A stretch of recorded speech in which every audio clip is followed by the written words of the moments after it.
Welcome to the 60-second update with the Royal Air Force from RAF Fylingdales. RAF Typhoons have been in Finland exercising with Finnish, Swedish and Norwegian aircraft. The exercise included landing and taking off from the highway, showing how we don't need a traditional runway to be ready to fly and fight. RAF Fylingdales is 60 years old this month and held a special event to mark the occasion. Defending the UK and the Earth, Fylingdales can detect objects up to 3,000 miles into space, providing a missile warning and space surveillance capability 24/7, 365 days a year. The few were remembered in a service of remembrance at Westminster Abbey for the men and women of the Royal Air Force who sacrificed so much during the Battle of Britain.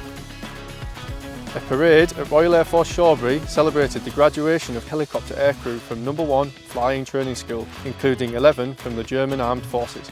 That's everything for this week. Thanks for watching and we'll see you next time.